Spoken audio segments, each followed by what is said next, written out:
Kini TV Sekilas Fakta dibawakan oleh Good Morning V-Grains. Terokai keindahan dunia dengan penglihatan yang cerah. Assalamualaikum dan salam bahagia. Anda sedang menyaksikan Sekilas Fakta edisi Khamis 2 Mac 2017.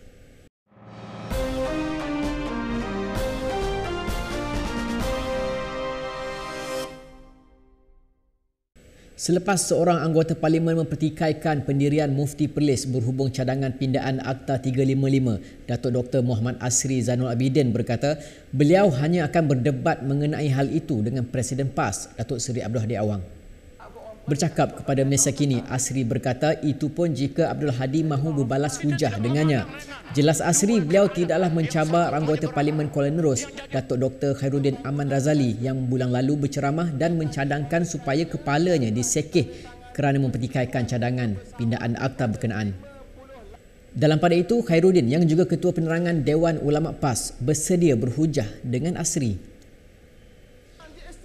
Dalam satu kenyataan, wakil peribadi Khairuddin, Nurul Islam Muhammad Yusof berkata diskusi ilmiah dan terbuka elok diadakan antara Khairuddin dan Asri memandangkan kedua-dua mereka dilihat berbeza pandangan. Perkara itu, kata Nurul Islam, bagi merungkai sudut pandangan bersama dan berbeza dalam isu ini untuk kefahaman bersama masyarakat Islam. Bercakap dalam ceramah di Kelantan 2 minggu lalu, Khairuddin berkata mahu menyekeh kepala mufti jika menyifatkan usaha PAS terhadap isu Akta 355 adalah sunat, bukan wajib. Sementara itu, Esko Kerajaan Negeri Kelantan, Datuk Dr. Muhammad Fazli Hassan berpendapat pelawaan debat di antara Mufti Perlis dan Presiden PAS dilihat tidak akan menyelesaikan masalah, sebaliknya akan mengeruhkan keadaan. Sebagai seorang mufti yang mana kerjanya adalah untuk agama, mempertahankan agama dan sebagainya, inilah masanya, bukan kerjanya adalah untuk menjatuhkan satu sama lain, menunjukkan bahawa hanya pandangan kita yang betul, orang lain tidak betul. Saya tidak setuju dengan pendekatan tersebut dan saya yakin Tuan Guru Presiden pun tidak akan setuju dengan kaedah itu. Peguam Hak Asasi Syahrezan Johan tidak bersetuju dengan tindakan sekumpulan aktivis yang memfailkan tuntutan mahkamah memohon perintah penangkapan dan pengusiran pendakwah terkenal, Dr. Zakir Naik. Beliau berkata walaupun beberapa individu yang memfailkan saman itu adalah rakan-rakannya, beliau berpendapat sebarang tindakan seumpama itu bertentangan dengan prinsip kebebasan bersuara. Dalam kenyataan di Facebook, sebarang tindakan terhadap Zakir hanya boleh dilakukan jika beliau melanggar undang-undang.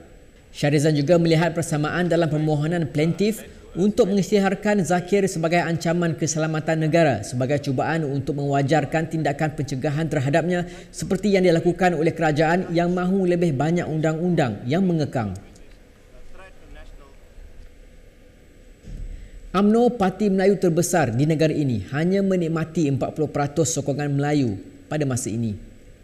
Dakwaan itu dibuat Naib Presiden PKR Rafizi Ramli berkata penemuan itu berdasarkan kepada 3 kaji selidik yang dijalankan sejak bulan Disember lalu oleh Pusat Inisiatif Dasar Invok mengenai tahap sokongan ke atas setiap parti dalam konteks pertandingan 3 penjuru dan calon Perdana Menteri.